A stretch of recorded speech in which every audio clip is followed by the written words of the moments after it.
Welcome to Off the Boards with Josh and Ryan. Sit back, relax, and enjoy the show. Welcome back, ladies and gentlemen, to Off the Boards. As always, I'm Josh. Over there is Ryan. Connor is here. Tons of Leaf news this week, which makes me a happy guy. But we're gonna start with the Stanley Cup champions, the Carolina Hurricanes, and Rod the Bod Brendamore. Yep. God, that man is shredded, man. I saw at their cup celebration this week. The players ripped the guy's shirt off, Rod. Like, Rod Brendamore is now a Stanley Cup champion as a player and a head coach, and I believe he's one of like 3 guys to do that, win a cup with a specific team, and then do it as a head coach. So, congratulations to him. Vegas, man, you guys just ran out of gas. I mean, also John Tortorella just refusing to put Aiden Hill in the net just confused me. I mean, Carter Hart played abysmal. Like, let's not sugarcoat it. Like, I just don't understand why he'd want to die on the Carter Hart hill. But, I mean, the whole team kind of disappeared in the end. Mitch Marner struggled in the last 3 games. 1 assist, -5. Listen, I'm going to attribute more to the Carolina Hurricanes and less to the Vegas Golden Knights running out of gas. I think the Carolina Hurricanes are just a fantastic team. They did everything right. When we played them, it really felt like they were suffocating you, and I think that's why it seemed like Vegas ran out of gas, just because they ran out of oxygen. They couldn't do anything. Everything they wanted to do wasn't working. So it kind of ended up in this situation where you don't know who to trust. You don't know what to do. So maybe that's why Torts isn't putting in Aiden Hill. Maybe he just likes Carter Hart more. Maybe he just wants to see Carter Hart fail. I don't know. For Mitch Marner, I'm not going to fault a guy that had, how many? 9 points? 8 points in the 6-game series? Like, he did what he could. Yeah, he didn't score in the last 2 games. There was a lot of that going around.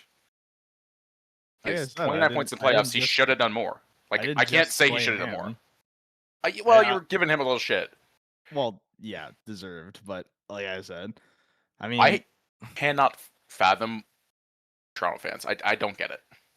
Ryan, okay, if you want to get into this, we can. Let's not joke that Toronto fans are the only fans that do shit like this.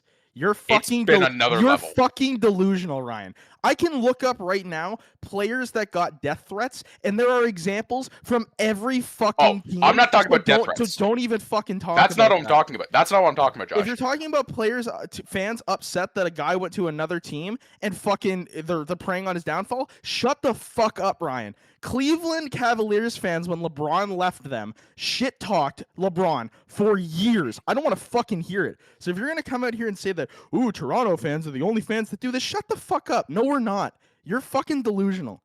I'm not saying you're the only fucking fans that do this, but I'm saying there's been a mountain of shit dropped on Mitch Marner for, leaving after being shit on for years and years? You guys fucking hated this guy. You ran him out of town because you fucking hated him. And now he goes somewhere else. Oh, no, it fucking isn't, Josh. Ryan, we didn't Every year you guys shit on him because he couldn't produce. He couldn't produce. Nobody could produce on that team, Josh. Nobody. It was a group effort. We didn't hate him. You hate him now. You fucking hate him now. Because he went to another team and he was successful. He did well. Actually, he wasn't successful. They lost in the cup. It was pretty fucking successful, Josh. He led the playoffs in scoring. He scored how many points did he score in the regular season? 80 points in the regular season? Less than he did. 29 points in the playoffs. Went to the cup final. Was 2 games away from winning the cup. And what happened? And they lost. He sucked. Guess what? They lose in the last 3 games. He was -3 in the last game, Ryan. I don't want to fucking hear it. Like, you can't. He was the only reason they were in the finals, Josh. Oh my God, they don't make the finals without him. They don't make the playoffs without him. Ryan, they don't make the finals without him. They don't make the finals without him. How many? No, you said they don't make the playoffs without him. I said they don't make the finals without them. I mean, Ryan, I think you're on one here. Mitch Marner had a good playoff run. I didn't say he had a fantastic playoff run. He didn't. Did he win the Conn Smythe? No. If they won the cup, he would have. Yeah, because he had 0 points in the last 2 games and was -4 in the last 2. Like, Josh, the team was -2, 4, -7 in the last three games. And Mitch Marner was -4. Like, yeah, he's on the first line. He was getting scored on. Your point is. Like, the point is, Mitch Marner was doing well, and Toronto fans. I don't understand how you hate this guy so much. What did he do to you? He lost in the playoffs, and he didn't do well in the playoffs. Nobody did. Nobody on your team fucking did. You don't fucking get it, okay? You don't fucking get it because you're not a Leaf fan. You didn't watch this team for the last 9 fucking years do the same shit every fucking day, and they'd find new ways to do it every fucking time. So if you're gonna sit there on your fucking soapbox and go, ooh, Leaf fans, look at Leaf fans, it's all Leaf fans' fault, shut the fuck up. You didn't watch this team blow it every fucking year. It wasn't just Mitch. I've never said it was just Mitch. It was the entire fucking team. Matthews always sucked. Nylander always sucked, but at least Nylander had a fucking spine. This guy would sit on the bench and cry about it. He'd fucking throw his hands up. He'd play like he had no fucking blood in his goddamn body. So shut the fuck up. You didn't watch the games. I watched the games. Leaf fans watched the games. You watched one fucking series. One. And it was against Montreal. And what did Mitch do in that series? Oh yeah, he sucked in games 5, 6, and 7. Like he did every fucking time. Okay? Like, I don't understand. We're out here talking about Mitch had a good playoff run. Don't get me wrong. He had a shit ton of assists. But to say that he had a good playoff run, considering he had 2 hat tricks, so 6 of his 10 goals came from 2 games in blowouts, I'm not that fucking impressed. Oh my God, he had a hat trick in a fucking blowout game. Congratulations. Like, shut the fuck up, man. Like, that's so bullshit. Carter Hart played like ass. Carolina won the cup. That's literally the story here. But since Ryan wants to try to throw all Leaf fans under the bus and go, oh, Josh is just a fucking hater. Josh is a fucking hater. You don't fucking know the shit that we went through, man. Fuck you. Like, you're fucking delusional. Like, oh my God. Delusional, Josh. There's a mountain of shit on Mitch Marner. But you turn around and look at Austin Matthews, who was just as bad in the playoffs in his entire time in Toronto, but he's still there, so you're saying, oh no, he's the best player in the league. He's going to win the fucking Rocket 6 more times in his career. You want to know why? You want to know why? Because he's won the fucking... What has Mitch Marner won? Tell me. What has he won? Nothing. Exactly. He was on the Leafs. Exactly. Fuck off. He wouldn't have won jack shit anywhere else. He just proved it. Did he win anything this year? He was a damn good player. He was a damn good player. He was a damn good player in Toronto, too. That doesn't mean that a damn good player gets to win fucking awards, Ryan. The reason we kept Matthews is because Matthews consistently was scoring 50 goals a season. The reason we kept Nylander is because he'd sit on the bench and he'd tell the guys to shut the fuck up and stop crying about shit. That's why we fucking kept him. Mitch Marner didn't win any awards and cried on the fucking bench. I don't know what to tell you. You didn't watch the Stanley Cup final, did you? Asking a genuine question. Did you watch? No, I didn't watch. Okay, the last game of the Cup final, Mitch Marner played dejected. He played like he played like he did in Toronto when they were losing. So look, Vegas fans aren't going to talk about it. I'll talk about it. He played like he was dejected. And you know what, Ryan? Here's the thing. If Mitch Marner had won a Stanley Cup, you, the rest of the league, and every other fucking team wouldn't shut up about it for a year. I guarantee it. So if you're going to sit there on your soapbox and say, oh, look at Leaf fans hating on Mitch, shut the fuck up, because you would have done the complete opposite and teabagged on Leaf fans for the entire fucking year. You're just mad. I would have been happy for Mitch. No, you fucking wouldn't. You would have been happy to see for Mitch. You would have been happy to see Leaf fans fucking upset. So shut the fuck up. Don't try to soapbox this. It would have made me a little happy to see fucking Leaf fans upset, sure. But guess what, Josh? I get to see the Leafs fans upset every fucking year, so it's not that special. Okay, you're just mad. You're just mad now that you can't teabag on me because Mitch didn't win the fucking thing and Mitch sucked in the last 2 games. You know it. I know it. The whole team fucking sucked. Like, I think it's just wild to say, oh, he sucked in the last 2 games, so everything else doesn't matter. The first 20 games where he scored 29 points don't matter because he sucked in the last 2. I didn't take away the fact that he scored 29 points. I said that he scored 6 of his 10 goals in 2 games in a blowout. No, they weren't blowouts, Josh. He scored 4 points in a 6-2 win over Anaheim. 4 points is winning the game. That's a blowout, Ryan. Okay, the other one where he scored 3 goals and an assist, 4 points in a 5-4 game. It went to overtime. Yeah, that game was a mess, though. Oh, well, yeah. Well, if it wasn't a blowout, it must have been a mess. Always excuses with the Leafs. Ryan, that was a mess. That game, didn't Vegas tie the game, or Carolina, I think, tied the game with 30 seconds left. Technically, with a minute, 2 minutes left. Technically, they did blow the lead in that game, but anyways, I mean, Ryan, I could cherry pick anything because people are like, they look at Mitch Marner's career playoff stats and they're like, oh, they're pretty good. But then it's like, okay, let's do a deep dive here. If a player scores, 6 points or 7 points in the first 4 games, okay, and then they go scoreless in the last 3 that actually matter, then yeah, it doesn't really do a lot for you. It does because you scored 7 points in the first 4 games to get you to the last 3 games. Hey Ryan. If the rest of the team can't do shit in the last 3 games anyway, it doesn't matter. But they're the reason you got there. Do something with it. If a guy makes $11 million a year, do you expect him to be able to score points in the biggest game? Yes or no? Yeah. Okay. Mitch Marner never. He had 9 chances to do it, and he never did.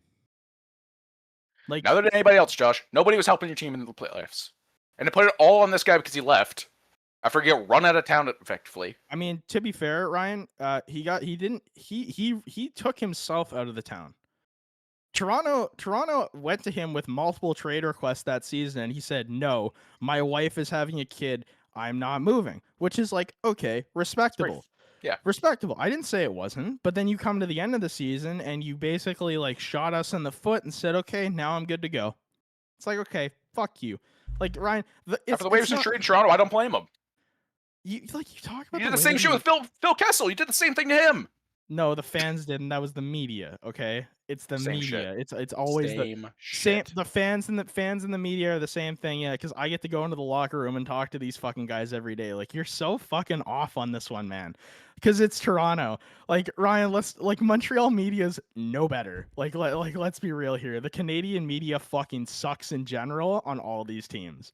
So to say that, oh, Toronto fans they ran Mitch out of town. Ryan's basically like, Toronto fans are the only team to ever run a player. I'm not saying they're the only team to do it. I don't know why you keep thinking I'm saying they're the only team. I'm saying they're doing it. And you're saying like, oh, well, it's fucking terrible. Yeah, it happens to other teams. It happens every fucking year in Toronto. I don't get it. It happens every year, really. When was it was Mitch and who was the year before that? Sorry, who was this year? Who do we run out of town? Who do we run out of town? Trying to run Matthew Nyes out of town for some reason. You keep trying to trade him.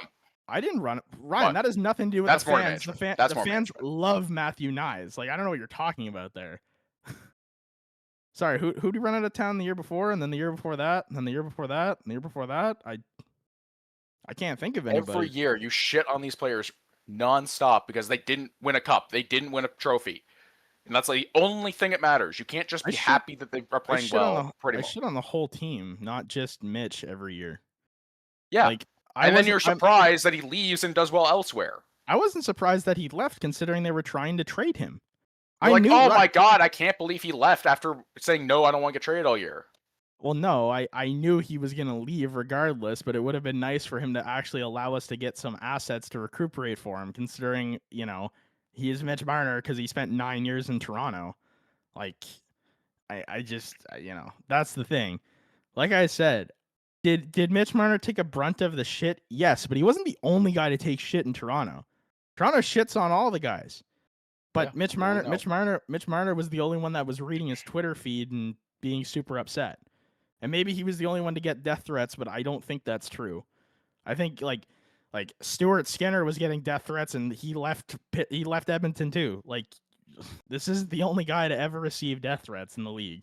And Toronto's not the only fan base to do it. And I've gone on record on this podcast like 10 times saying that sending death threats to a player is not okay. You shouldn't do that. And Ryan, you can say that like I was one of the people that drove him out of town, but I never took to Twitter and was like, Mitch Marner's fucking ass and you should get sent to fucking Phantom Zone. Like, I never took to social media and said that.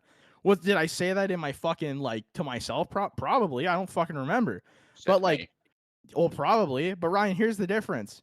I said that to you. A lot of fans said that to people who were close to them. Not every single one of us took to Twitter and was like, Mitch Marner's the worst thing to happen to fucking Toronto ever, and he should die. Like, that's fucking ridiculous. No, so, but a majority of Leaf fans looked at him and said, this guy sucks. I don't want him here. Ryan, if I was in Toronto... You don't have to say death threat to drive him out of town, Josh. If it was the summer and I was in Toronto and I saw Mitch Marner, do you really think I'd go up to him and tell him to go fuck off?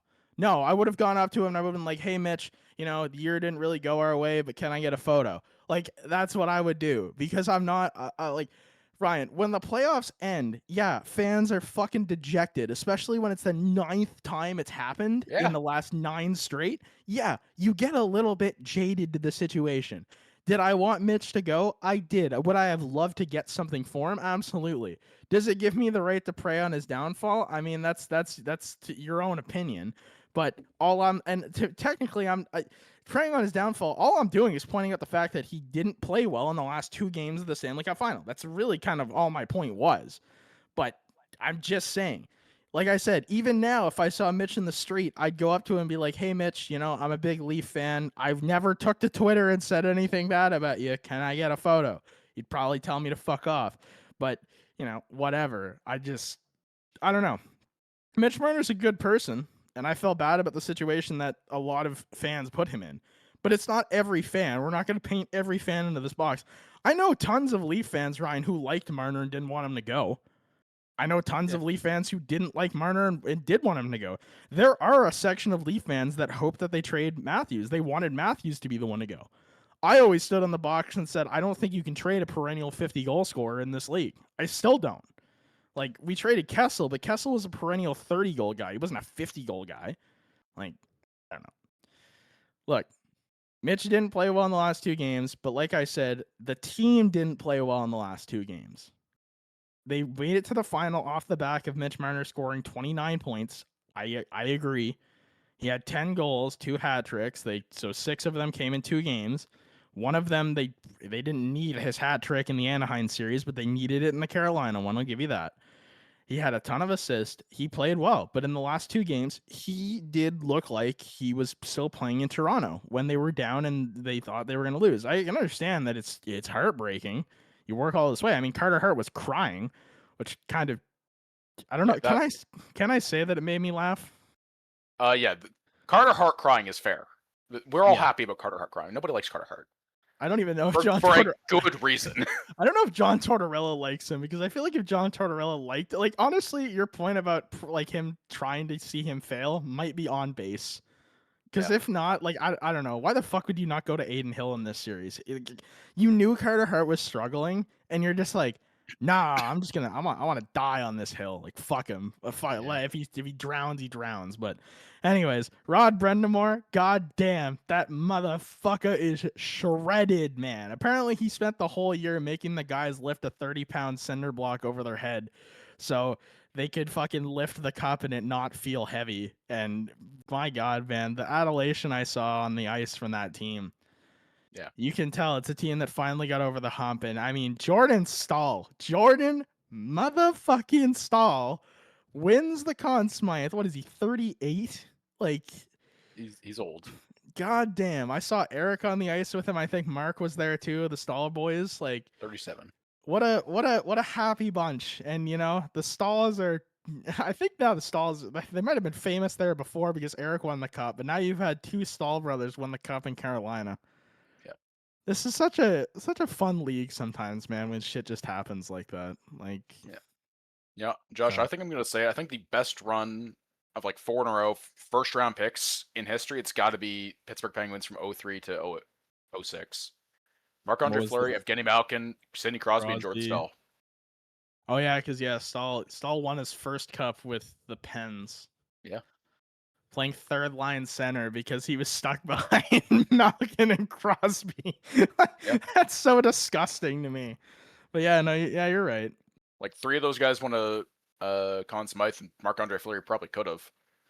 Plus, Ryan, if you want to say bad things about the Leafs, you could point out the fact that there are like 2 guys on Carolina that just won the Stanley Cup that should have or been Leafs. Did you know that Frederik Andersen played for Toronto? Oh, really? Yeah. Did you know what draft pick Seth Jarvis got picked with? You're about to tell me. So, you remember how the Leafs had Patrick Marleau? Yeah. And then they traded Patrick Marleau to Carolina and had to give them a first-round pick because of the salary, because we don't know how to do asset management very well. Yeah. Did you know that first-round pick was the year where Toronto had to play in the play-in versus Columbus and lost, so our pick became a lottery pick? Yeah. Did you know that lottery pick then became Seth Jarvis? That's fucking awful. It's hilarious, isn't it? Like, they're like, dude, a Leaf was gonna win this cup regardless. But like, I'm happy for Seth Jarvis and his group of fanboys that he has running with him. And I mean, Frederik Andersen, like, even though he got pulled and Brandon Bussey, who was working at Chipotle like 5 years ago, just won the Stanley Cup after only playing NHL games this year, is insane. But off the back of Frederik Andersen, he dragged this team into the Cup final, and good for Carolina, man. And also, shout out to me, because I'm the only fucking guy on our bracket challenge that picked Carolina. So off the boards take works for us. Look at me go. Yep. You did it. I did do it. Do you want me to go through all the Leaf news now? Sure, let's go through the Leaf news and I can tell you all the reasons that it was bad moves. All right, fine. We'll start here. The Toronto Marlies, Calder Cup champions. All Easton Cowan does is win. He wins no matter what. Backstopped by Artur Akhtyamov, who won the playoff MVP of the AHL. God damn, this kid looks electric.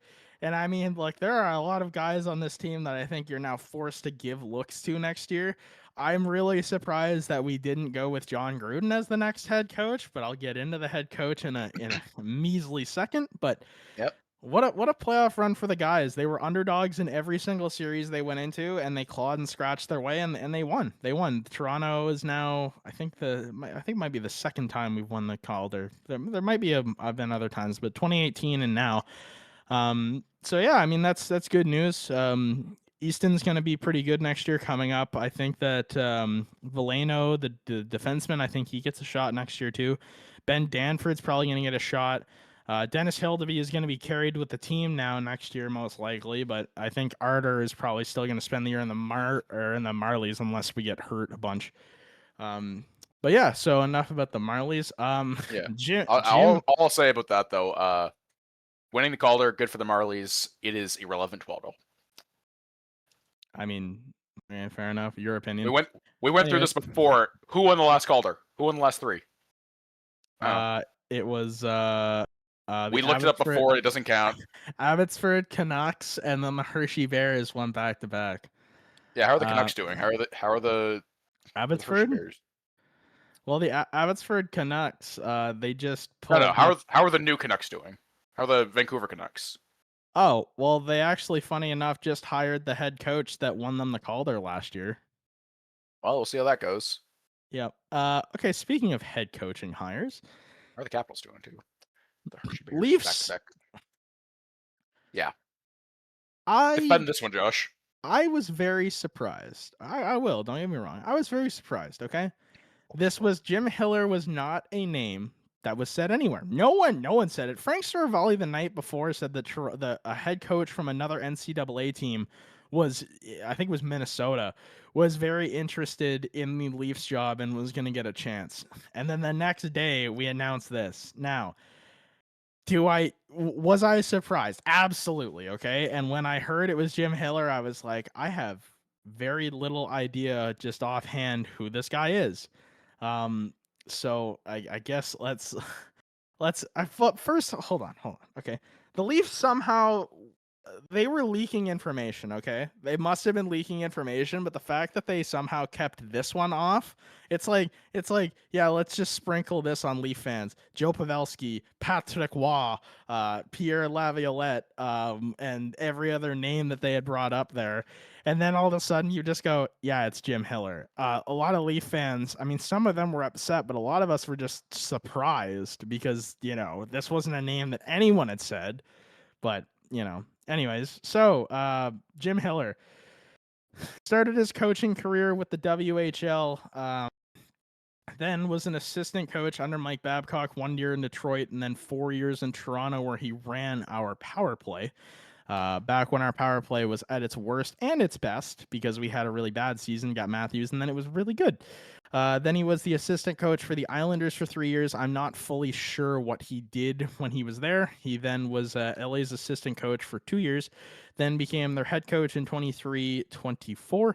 Got knocked out of the first round in every single year, but 2 of those times were against the Oilers, so I'm not going to really say much. He's got a winning percentage as a head coach of, I think it's like .601, which is pretty good. And he's someone, I heard rumors that he's not like he's not a revolutionary, like he's kind of like, like everything that he's gonna do, people already know. But it's kind of like I don't think Toronto needs to reinvent the wheel right now. I think that we have the pieces, and they've proven that they can be a good regular season team. I just hope that this coach can get Matthews back to scoring because, I mean, most GMs only get one bullet to get rid of a coach, and Chaika's already used his on Berube, so he probably doesn't have a very long leash, but, I mean, I don't know. Connor, this was your guys' head coach for the last 3 years. What do you want to say about him? Good coach, bad coach? What was it? Sorry? Jim Hiller was the Kings head coach for the last 3 years. Good coach, bad coach, anything? I mean, I don't hate him. Like, I really don't. I mean, like you said, I don't think he really does anything that's like wildly outside of, the box. Like I don't think he's a huge out of the box thinking kind of guy. He's just a very fundamental by the book sort of type. Which like I don't disagree with you. I think just based on who the Leafs have had in the past and I mean what they're kind of looking for now with the direction that they're heading, I don't think they need somebody that's like, trying to experiment with wild shit, right? Like having a fundamental guy that is by the book, I think will probably help you guys a little bit. But I have nothing like ill will to say about him. I didn't mind having him as a head coach. I think it was from 2024 to 2026. Is that what it was? 2024? I think it's when he came in. Yeah. 2023, 2024. I think he was the interim that year, and then it got turned full for the last two. Yes, yeah, he did. Yeah. So, yeah, I mean, like I said, honestly, I have no complaints or nothing like bad to say about the guy. I mean, look, I will say the one thing that I'm annoyed. Well, there's a couple things I'm annoyed about, but I'll start here. The Leafs wanted Pierre Laviolette. Pierre Laviolette signs with the Kings, and we hire the guy that the Kings fired. I take issue with that. 2, apparently Vegas gave Toronto the okay to talk to Bruce Cassidy. If you had that ability and you either didn't take it or you didn't sign him because you're being cheap, what the fuck are we doing? You're the Toronto Maple Leafs. You're one of probably, 5 teams in the NHL that can spend ridiculous amounts of money. You have NBA money in the NHL. That is rare. And you don't want to spend on a head coach? Are you fucking kidding me? I don't care that you're still paying probably the last 2 head coaches we've had. Fuck off. Like, pay the damn man. We could have had Bruce Cassidy. Are you kidding me? Like, look, there is a world where this works out for Toronto. And I mean, like, I'm choosing as a Leaf fan to be upbeat about everything that's going on right now because if I decided to just pick every fucking piece apart, I'd be probably pretty miserable. So, at least our GM is doing stuff. I've woken up like every day this week to him doing something, which is interesting. Brad Treliving sat on his hands for the last 2 years and didn't do jack shit. So, I don't know. This coaching hire could work out. I mean, I don't know. When he was a WHL coach, he lost in the first round 4 times, made it to the second round once, the third round once, and lost in the finals once. So, I don't know. A lot of people are like, oh, he can't win in the first round, but I'm going to kind of give him a pass when he played the Oilers Yeah, twice, I don't want to hear considering shit the about that. I don't want to hear fucking shit about that. Oilers went to the Cup final in the 2 years that they beat you. No. We've only played the Oilers in the first round for the last 17 fucking years, and then the 1 year we don't have to play them, we have to play against the fucking Avalanche. I don't want to hear shit about that. Fuck that. Yeah, that's the other thing. This guy didn't get any help. Fuck no. Okay, congratulations for making the playoffs. Here's the Oilers twice. Yeah, great. Oh, you made the playoffs? Oh, guess what? You don't have to play the Oilers this year. Oh, really? Who do I have to play? The fucking Avalanche? Yeah, I don't want to hear nothing about that. Is this not true? Did you guys lose 20 overtime games this year? That sounds right. We lost a shit ton of overtime. Oh my God. Which is kind of wild to think about because how many close games we had in overtime, like if we could have squeaked out some of those, our first round might have looked a little different. Yeah. If you split those games, you go to 45, 27, and 10. Yeah, we had a 35, lot of 27, games. and 20. It's kind of wild. That's insane. Yeah, it's a lot of games. All right, Ryan, go ahead. I know you want to say. But hey, I will say really quick before Ryan goes, it made for an exciting year of watching the Kings because there's a lot of close games. Yeah. So I mean, there's that. That's something. Look, I don't need the Leafs to be the best team in the league next year, but if they can be 10th best, I'll be happy. Yeah. All right. What I'll say about Jim Hiller's hire, I think this is a very fitting coach for the Leafs. They can't get it done in the first round, so they go to Leafs West, hire their coach that famously can't get it done in the first round. And well, now you're here. I think it's match made in heaven. If you're aiming for a first round exit every year, you got it. You found a guy that has never found success at any level. I mean, well, what do you define as success? Winning a trophy, winning a first round in the NHL, even I'll take. Well, when he was the Islanders' assistant, they went to the Eastern Oh, Conference wow. Final. He was the Islanders' assistant coach, and they went to the Eastern Conference Final. I mean, Ryan, he's only been a head coach in the league for 3 years. Like, you're talking about this guy like he's been a head coach for 20, and he's never done anything. Like, Yeah. give this guy a break. He's only had 3 opportunities to win the Jack Adams Award. Like, I'm just saying, you're bringing a guy who's already in Toronto under Mike Babcock. You're bringing a guy from the Mike Babcock School of Coaching. Yeah, apparently him and DJ Smith were both good cop. Oh, this is gonna just turn out wonderful. Babcock was bad cock. Oh, this is just gonna turn out wonderful. I mean, it could. Oh, their best friend in Toronto. Well, Everybody loved Babcock in Toronto, right? Ryan, right? I would have to. The players love Babcock and his coaching staff, right? Well, apparently Zach Hyman did. But one guy, not Toronto anymore though. Here's the thing, right? I cannot imagine that this head coaching hire was made without consulting Austin Matthews and William Nylander. So they would have had. I think that I can absolutely believe it, Ryan. But here's the thing: if they did that, we would have already heard that they didn't agree to this. They didn't hear about it, and they want out. But we haven't heard that yet. Well, so they might just say, "Well, this is the coach they hired, so whatever." Until that we hear that, I'm not gonna say anything negative here about the hire. But look, this hire could work out. Who fucking knows? I'm choosing to believe that it could. I mean, obviously it could. Like this could be a head coach that could take us to the cup, could win the cup. I don't know. Like, would I have loved to have Bruce Cassidy? Absolutely. Would I have preferred Joe Pavelski? I don't think so, because Joe Pavelski isn't Martin St. Louis. Joe Pavelski never won a Stanley Cup. Then go find a player who did. Josh, can I ask you a question about Jim Heller? How long of a leash does he get? Say he missed the playoffs next year and loses in the first round the year after. Does he get fired? I think the whole management group doesn't have a long leash right now, Ryan. I think if the Leafs miss the playoff next year, regardless of what Chaika does, I think you have to take everyone out back and just blow it up.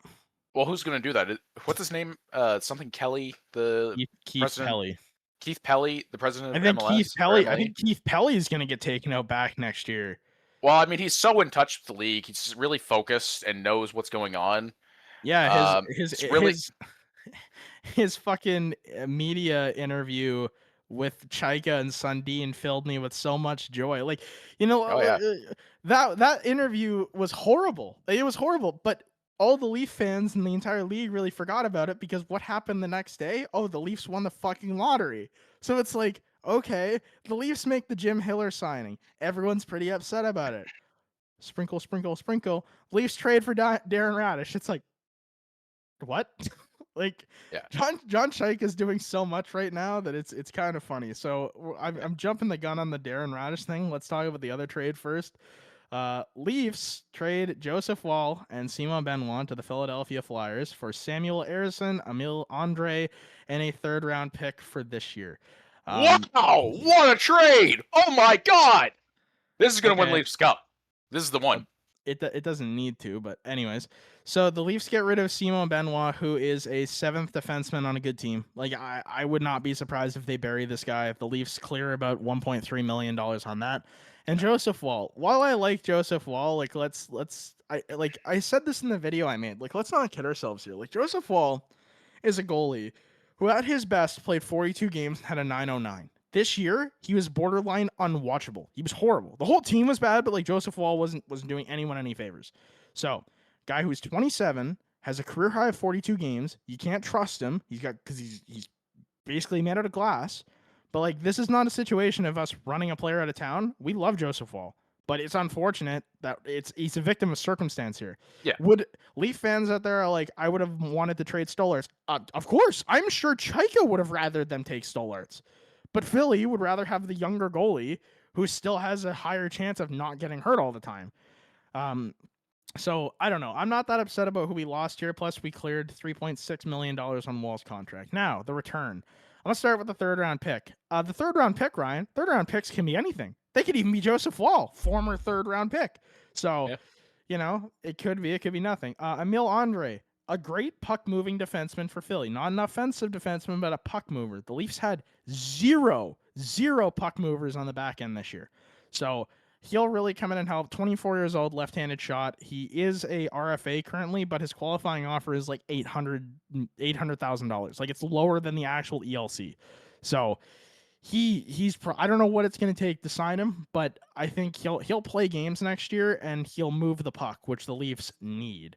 And then Arison, look, Arison's also an RFA. His qualifying offer is 1.6. He would not clear waivers next year. I would, unless you can convince this guy to take like the lower deal. I don't see him being a Leaf because unless they're going to carry 3 goalies next year, they're just going to lose him to waivers. But it's like, okay, if you were going to carry 3 goalies, then you didn't need to trade Wall anyway. So it's like, I don't know. Because Hildeby doesn't clear waivers this year. So, but I mean, Arison, to his credit, was the 3rd Swedish goalie at Four Nations faceoff. So this is a guy who's got potential, but has had a couple bad years. I don't know. If the Leafs can convince him to go play in the Marlies with Curtis McElhaney, who is our goalie coach, who's done a pretty good job, then maybe he can get his game back, and then he'll play games for us, assuming Stolarz gets hurt again, because Stolarz, I think, only played 30 games this year. I think he has a career high of, 37. So, I don't know. I think Hildeby's going to play most of the games this year, but it'll be interesting to see what these guys sign for and who the Leafs end up taking with this third-round pick. I mean, third-round picks, they could be anything. They could be nothing. So I don't know. It's hard to judge this trade at face value right now. So I don't know. It's kind of a wait and see kind of deal on that. But that's the first move that John Chaika made, which again is better than Brad Treliving, considering Brad Treliving did nothing. But and then the Leafs a day later go, hey, Darren Raddysh, or hey, Tampa Bay, here's a 5th round pick. Give me Darren Raddish's signing rights. This isn't the first time the Leafs have gotten a player's signing rights. They did the same thing with Chris Tanev a few years ago. But I believe the return on that one was it was either futures or a 7th. I don't remember. But yeah, and then they extend Darren Raddysh to an $8.5 by $8 million contract, which will take him till he's 38. Look, I said this to Ryan before the show even started. When Morgan Rielly signed his contract, that was 9.87 of the cap percentage-wise. This is 8.17, and it's a higher contract number, and the cap's going to continue to rise every year. So I don't know. And with the cap where it is right now, even this year, there are only probably 5 teams that are going to be able to spend the cap just based off of what's in free agency. Like, if Darren Raddysh went to free agency, he was going to get 10. So, at 8.5, I'm not that upset. Darren Raddysh, quarterback, power play 1 for Tampa this year. He played great. I don't think anyone can say that he didn't. He had a breakout year. 22 goals, which I doubt he'll hit again, which is fine. But yeah, I mean, as a Leaf guy, I don't need this contract I don't need the player to be great for 8 years. Because eventually, you'll be able to either move him out before his contract goes to a full no move in, what would that be, 2032? Is that what that would be? Is it 6 years at a modified? Yeah, so it's 6 years of a full no move, which takes you to 2032. Okay, so in 2032, someone asked me what I think about this trade then, because I don't think until then you can really judge the trade that much. I mean, at face value right now, I've heard people go, wow, this is a crazy overpay. And then I've heard other people go, well, he was going to make $10 million in free agency anyway, so is it really that much of an overpay? Like, someone was going to overpay for him either way. I think the Leafs doing it here because we get another guy who's going to be able to help our defensive core. But the other thing this shows me is that obviously the Leafs aren't done, because now we have too many defensemen. Like Morgan Rielly, Brandon Carlo, Jake McCabe, OEL, Chris Tanev, Plus, now you have Emil Andre and Darren Raddysh. You have 7 guys. Someone else has got to go. And I mean, I think it's more than those two. I think Morgan Rielly is still in trade rumors, even after Chris Johnson came out this week and said he has not waived his no move clause yet. So I don't know. I think Carlo is probably the next guy to go, but it'll be interesting. I mean, this is the most interesting time to be a Leaf fan since we drafted Morgan Rielly, because I don't know what they're gonna do every day. When we had Brad Treliving, I knew what he was gonna do. Nothing. So it's actually interesting now to wake up to new rumors and see a GM that actually is doing stuff. So I don't know. Go ahead, Ryan. I think an 8-year deal for a 30-year-old who has only played really 3 years in the NHL is insane. I think an 8-year deal for a 30-year-old is insane. If it was Connor McDavid, I'd say it was insane. To give it to a guy that's played 3 years in the NHL, had a flash in the pan 70-point season. We'll see if it continues. Maybe it does. I don't think it does. I think he drops back down to 30, 40 points. He's going to be on your power play once, and maybe he gets 50. I don't think he's going to hit 70 again. He's not going to score 22 goals, and you're okay with that, and that's fine. But I'm looking around the league to try to find a contract comparable. And I found a few guys. Devon Toews, Shea Theodore, Brandon Montour. So maybe they are around that. They score similar points. I think they score around 40, 50 points. Maybe that's the price for a 40, 50-point defenseman now. I mean, Crosby took a 12-year deal when he was 25. That took him until when he was 37. Yeah. And I thought that was a crazy deal at the time. 12 years is insane. But it's Sidney Crosby can work out for them. They don't let you do that anymore. Yeah, for a good reason. They're not even going to let you do 8 years. I think they're moving it down to 7 soon. Yeah, September 1st is when that kicks in. That's kind of why it looks like.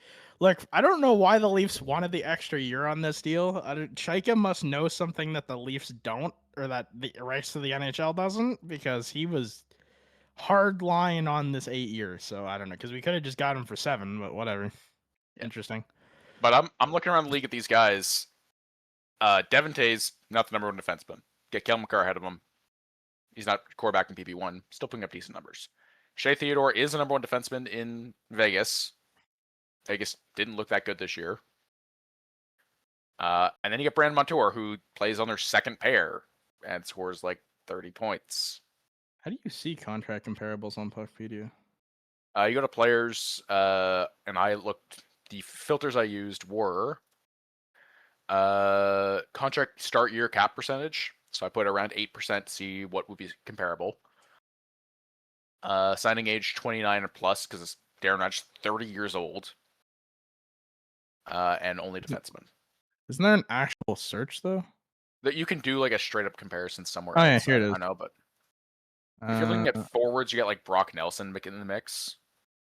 Looks like contract comparables would be Culture. Shea Theodore, Shane Gostisberg, John Klingberg when he was with Anaheim, Devon Toews, Jake Wallman, Aaron Ekblad, and Brady. How do you pronounce this guy's name? Shaky again? I forget. Brady Shea. Yeah. So those are the contract comparables. Yeah, I mean, and I look at that list and I'm not blown away. I mean, Devon Toews, Shea Theodore, and Gostisberg are pretty good players. They're good players, but they have help. They're not the reason their team wins games. Devon Toews is like pretty good defensively. Shea Theodore is too. I don't know how good Darren Raddysh is defensively. I don't know anything about him because he's only been in the league for 3 years. Shea is the best defenseman on Vegas. Yeah, he's the number 1 defenseman in Vegas.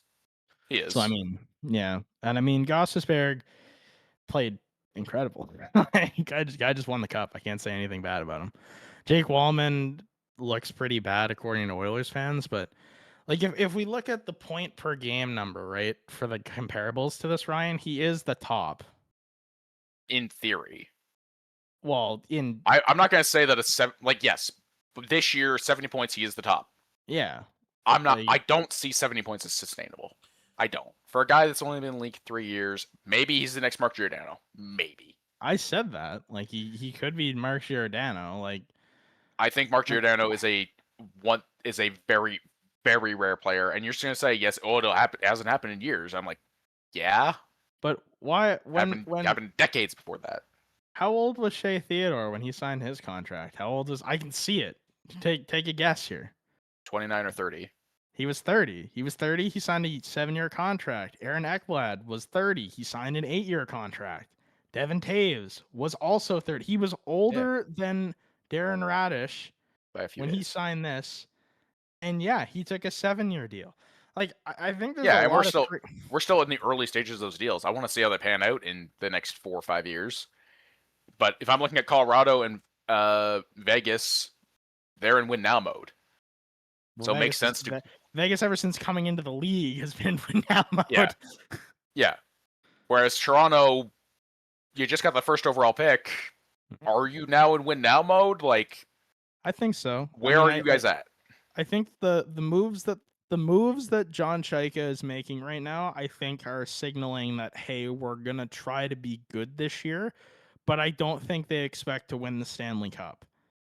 Like, to me, a successful season for Toronto is maintaining top 10 standing in the league again. And honestly, like, people are gonna be like, "Oh, first round exit." If they make the playoffs and get knocked out in the first round, will I be pissed? Yes, but it's better than it was this year. Yeah. At least we're not giving a lottery pick to another team. Yeah.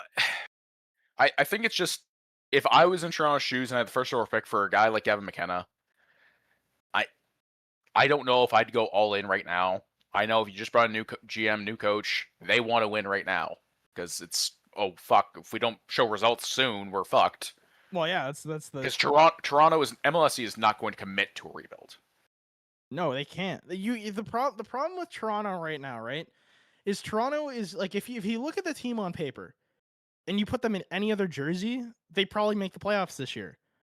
Like let's just be real. I don't know if they do. But here's the thing, right? Like, Toronto, like, I agree, MLSC's not going to commit to a rebuild because they like money and they make more money when the team is fucking good than when they're bad. Yeah. Like, because if Toronto gets bad again, like, if they have another bad year, Ryan, people are going to stop going to the games. Why? There's no incentive to go. There's barely any incentive to go now. Like, at least bringing in a guy like the Leafs are going to be interesting this year.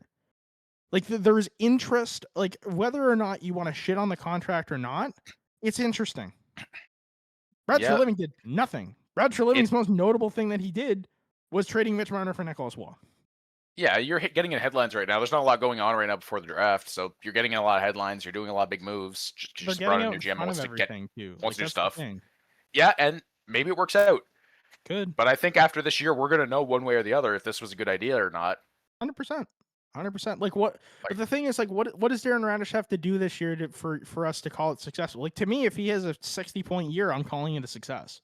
If he hits 50 points, I'll say it's a fair deal for this year. I worry about the back end of the contract, but if we're saying you're in win now mode, don't worry about the back end of the contract, I guess. We're not paying him $10 million a year. We're not paying him 12. We're not paying him 11. Like, we're paying him 8.5, which is still, like, it's a substantial amount this year. But considering the cap's going to keep going up, and it seems like the league's got NBA money now, like, I don't think we're at that point. I mean, the cap projections are expected to go up to like 10 million next year, and then 10 million the year after that. So yeah, maybe this does work out. Which puts us at what, like 130, 123 after this in a couple years potentially. Oh my gosh! If everything goes right. I will say just something that's just kind of interesting, and of course you have to think of it as like, the players I'm going to talk about have already signed deals, and they signed deals a while ago. So obviously it's not the same as like if you were signing that player today.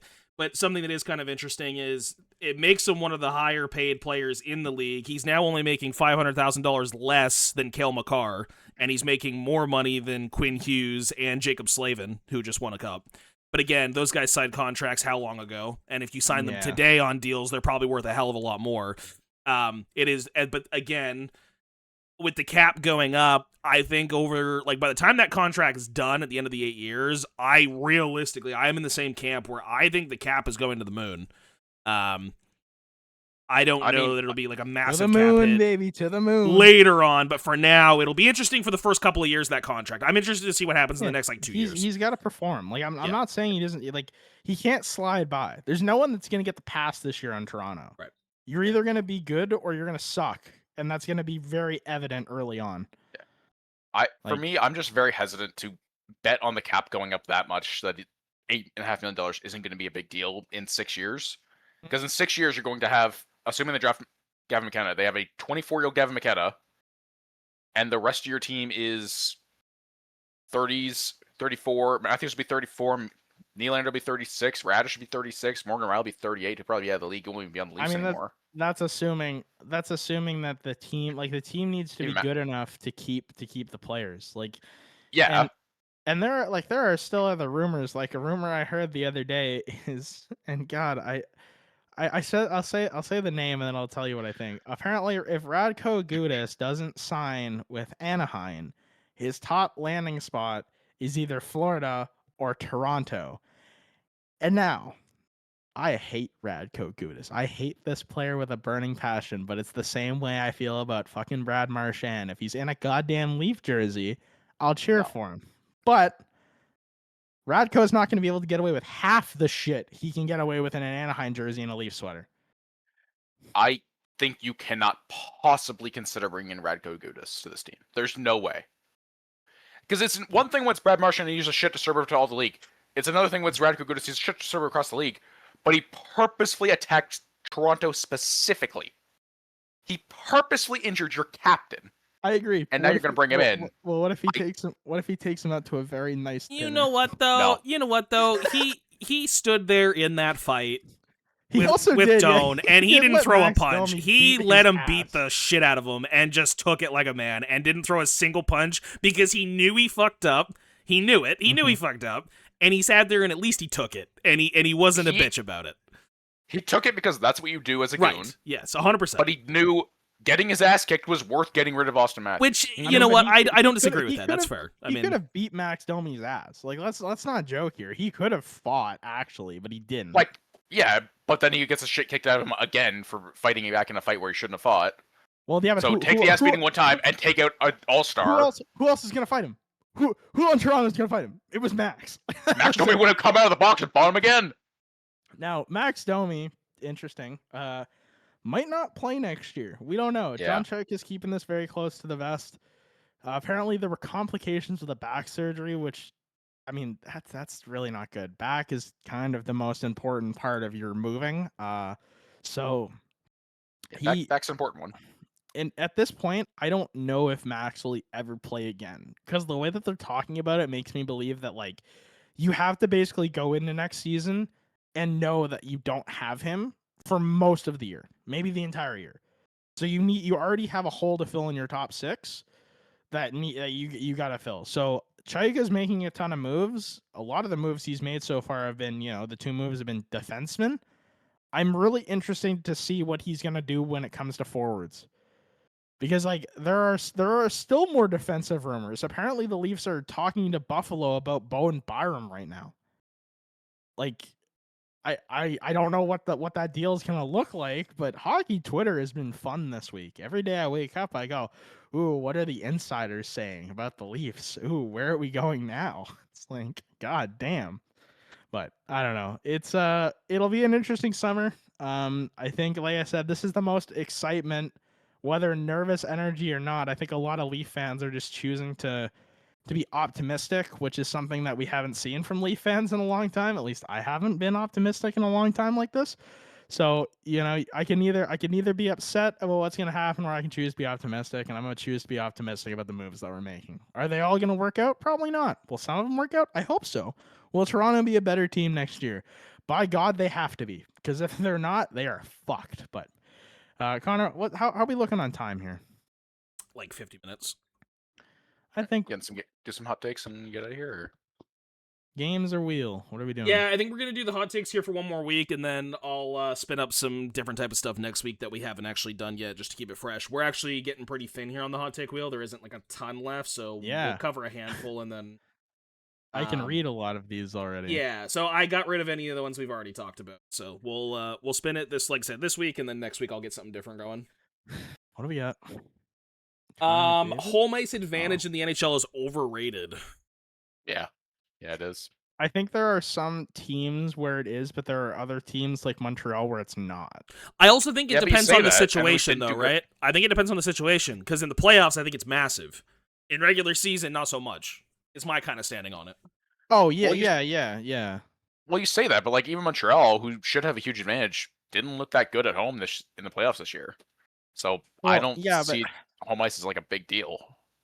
Yeah, but like you have the fan support in Montreal more than anything, right? Like it's loud in Montreal. You guys have the loudest rink. You guys have the loudest rink in the league. You guys should like home ice advantage should mean something.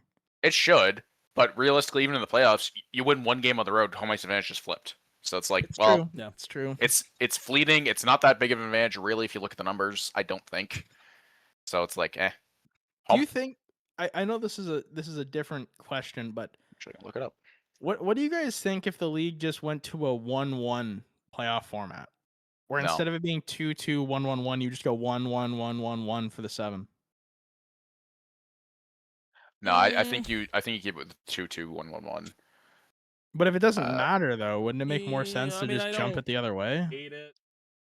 I think so funny enough, it's funny you say that. I'm pretty sure one of the hot takes is the Stanley Cup final should return to a 2-3-2 format. No. That's one of the hot takes that's on this wheel.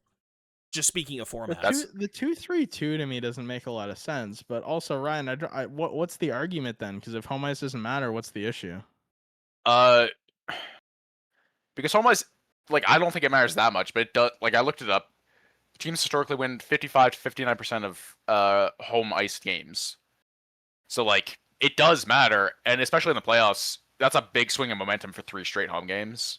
True. That's fair. So, like, yep.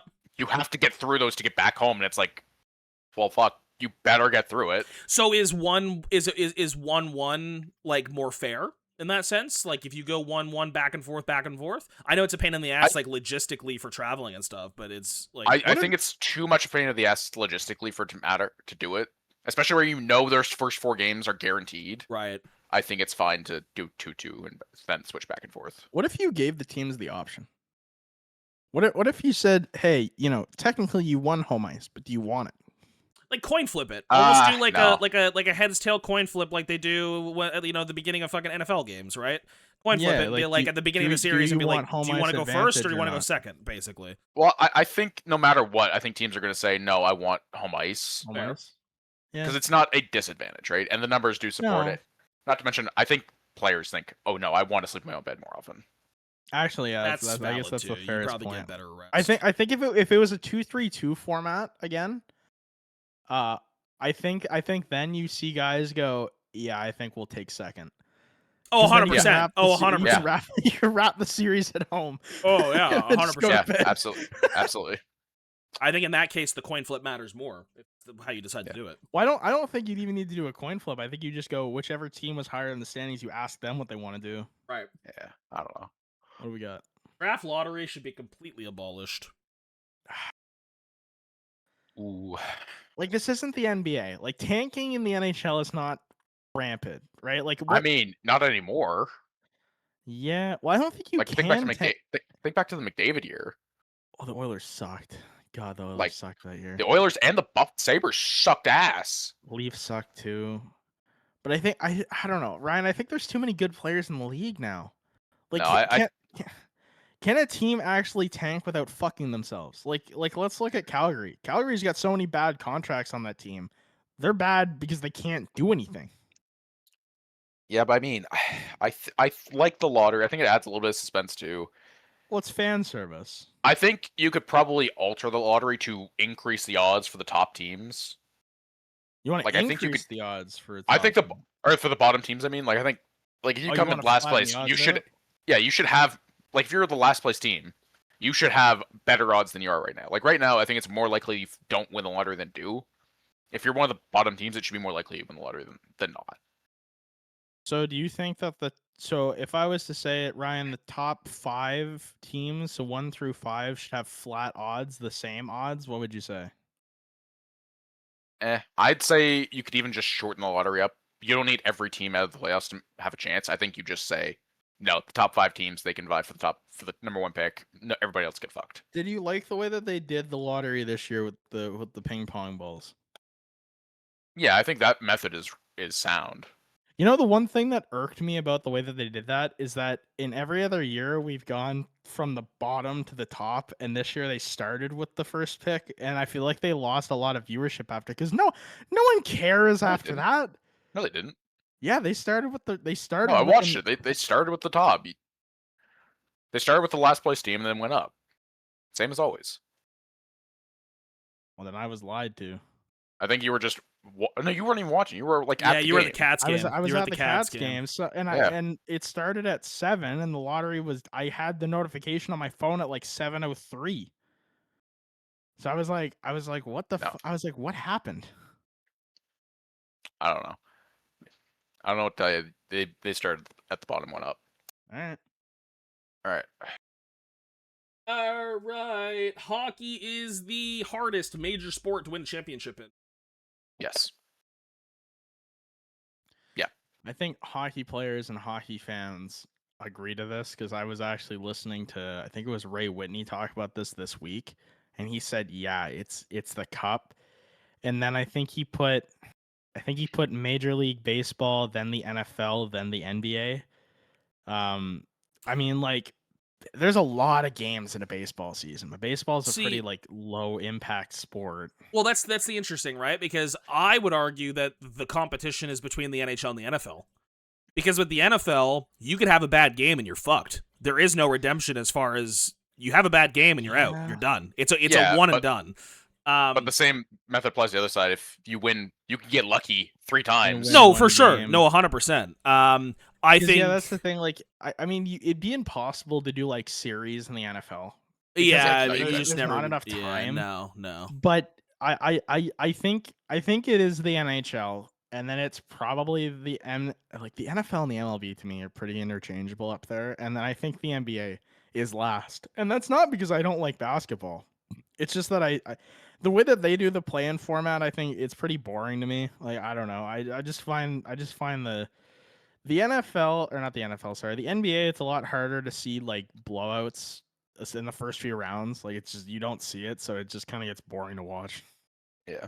Plus, you're one injury away from just losing it. Where in the NHL, if you lose one guy, you still have a chance. Yeah. All right, we got 1 or 2 more. Yeah, we'll do. Connor McDavid? The NHL should abandon conferences and seed 1 through 16. This guy. Well, okay. 1 through 16?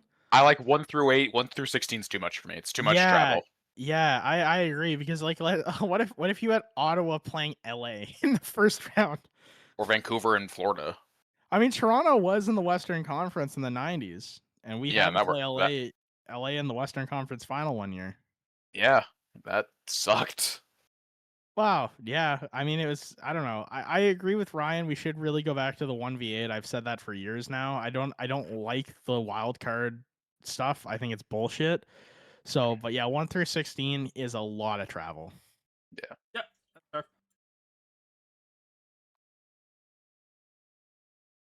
Need the money. Connor McDavid. I think it's that we. There he is.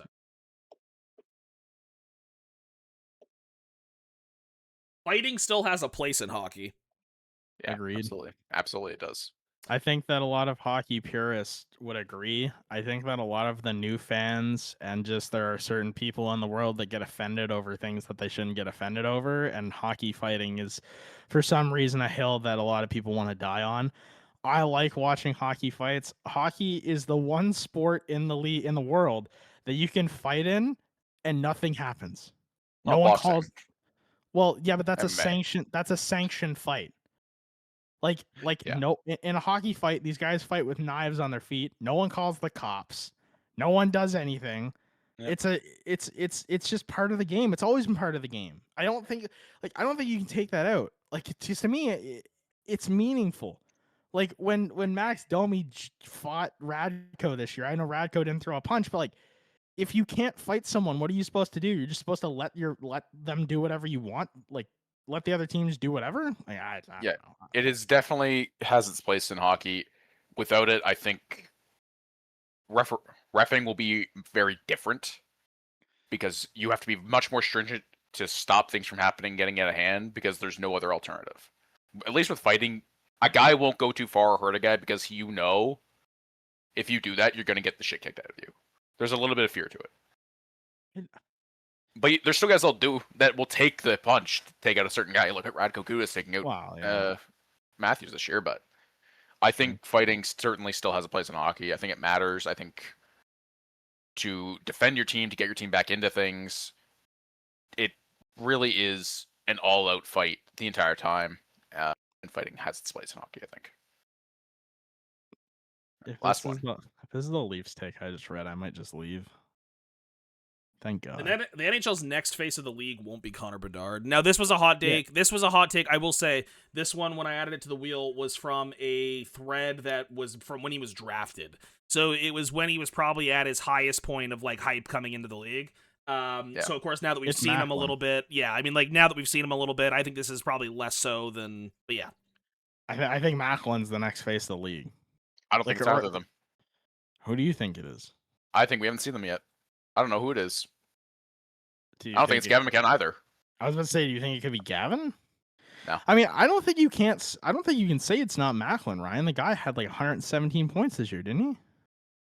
I think if you're looking at current players, he might be the face of the current like younger generation of players. Obviously not the face of the league yet, because you still have guys like Connor McDavid, guys at the top. Well, yeah, but that's what I mean. I think he looks the most promising as of right now. I would agree. Ryan, what does a player have to do to become the face? Because like we can't say it's win a cup because Connor McDavid's the face of the league and he hasn't won shit when it comes. I think you have to dominate like no one else. Maybe it is Macklin, but I don't think it's that guy. I thought Macklin had a pretty dominant year this year. I think he did too, but I think he'll have competition coming up. Like I don't think he's separated himself or will separate himself like McDavid has. I mean, I guess, but like McDavid separates himself, but it's close. Because like McKinnon and Kucherov are always there with him. It's true. I think there's an X factor, and I don't know that the guy from San Jose is going to be the face of the league. Does the league have one face right now? Because like I feel like you could say that McKinnon, McDavid, and Kucherov are all up there. No, I think it's McDavid, and I think he took it over from Crosby a while ago now, but I think it's definitively. I think if you're saying McDavid one player is the face of the league, I think it's McDavid. I do agree that I think those three are at the top of the mountain. Like those guys are in the same for sure. But yeah, if you find a non-hockey fan say name an NHL player, they're going to say either Sidney Crosby or Connor McDavid. I agree. I would agree with that. But I think that the competition now is a lot closer than it was when we named Crosby as the face of the league. Crosby was Crosby was miles better than like everybody, like Ovechkin. Other than Ovechkin, like, Crosby and Ovechkin, yeah. And then it was everyone else. I agree. But now there are like probably like 5 players you can say that are up there. McDavid is better than them in my opinion, but they're up there. And I think now what we're seeing with the players that are coming in now is a lot of them are like this, like they're dead even, and so it's hard to see any of them separating from each other. Well, that's fair. I don't know. We've got time for one more. We'll roll one more, and then we're Connor just wants to see this Leaf one come out. It's gonna make me walk away. That'd be great, wouldn't it? Oh, this one's diabolical. Me and Josh talked about this. The Stanley Cup should spend 1 week touring the losing finalist city. No. So, for example, where Vegas lost this year, it would spend a week in Vegas touring the city, and then would go to the winners after the first week. I mean, in theory, right? Like in theory, that could happen, but not for that reason, right? Because if a player won the cup, it took it home from that city, and took it home. They get it for a day. I mean, dude, the Carolina was celebrating in Vegas. So I mean, they already did. I think that one is more of so just like a troll. It's just absolutely diabolical, where you just want to like take it to the place where it lost and kind of like flaunt it and be like, haha, look at what you could have had. Yeah, look at what you could have. Imagine they ride around on a fucking bus holding that fucking cup in the air. It's like, yeah, they're gonna get killed. Yeah, it's good. Oh man, yeah, no, that's I pretty dumb take, but it'd be funny. It's funny. Don't get me wrong, it'd be funny. Yeah. Josh, that Leafs take is coming up, pal. You can't escape it. It's coming eventually. No, we're not. We're done with the wheel. We're retiring the wheel. It's coming eventually. The wheel is gone. The Leafs would have won a cup already if they played. Scroll over to Connor. Yeah, okay. I'll tell you what it is. There's 2 of them here. One of them is Toronto fans are harder on their team than any other team in the market, like any other team in the NHL. The second one is the Leafs roster right now would have already won a Stanley Cup if they played in a different market. I don't know. New York fans are pretty brutal on their players. I would have said Montreal is like up there. New York, maybe. I think a lot of the original 6 teams are pretty brutal on their players. Yeah, I do think Toronto is probably the worst, if for no other reason than they have the most attention on their team because of the media. The So it media seems like the they have the media most? loves to shit on the Leafs. Like they pretend to like the Leafs when they're good, and then they are the first people to poop on us when we're bad. So Yeah, they like getting clicks. But yeah, I don't think they would have won with another sweater on. They're just not like there's too many holes. They've never solved goaltending. this year, I think yeah, like there would have been no way. Yeah. The year that we had Nola Chari and Ryan O'Reilly, I think that year you could have said maybe That was your best shot. that was the best shot. Yeah. So I think that year you could have been like that team in another market probably has a pretty good shot. Yeah. But I don't know. All right. Well, goddamn. We're gonna call it here, guys. I mean, the way that the Leafs are making moves, we're gonna end the show and they're gonna all of a sudden blow up my phone and we're gonna have more Leaf news, but hopefully the Leafs don't trade Matthew Nyes. I still don't understand why we're gauging the market on him. I know I didn't talk about that much today, but apparently the Leafs are gauging the market on Nyes. I don't know why you trade a player like that. Please don't trade him to anyone in our division. Like trading him to Montreal just would have given me nightmares for the next 10 years. But I don't know. Leaf Nation is looking up. We have a GM that's doing stuff now instead of sitting on his hands, so that's good to know. Carolina, Stanley Cup champions. They get to ride this out for the rest of the summer. Montreal still looks good. I don't even think you guys really need to do much this summer. I think you guys can just run the same team back and you'll find success again next year. But yeah, this we'll be back next week. I think we're still going to do podcasts for a little bit here over the summer break, at least until we can get to free agency and see a bunch of cool signings happen. After that, we might take a little break. I'll probably do a bunch of solo content, unless Ryan wants to do solo content too. That'd be cool. Yeah, I mean, that was this week's episode, guys. We appreciate all the support we get on TikTok, YouTube, Spotify, Twitter, Instagram, all that stuff. Whoever was if you guys are gonna comment negative stuff, all I'm saying is that's fine, but just don't worry, it's gonna come back up. We'll get our lick back if some of our stuff was right. I mean, I took Carolina, and I got to go back and look if anyone shit on my take when I said Carolina was gonna win the cup. Because if you did, I'm flaming you. But anyways, guys, that's all we got for this episode. We appreciate you guys, and we'll see you guys next week.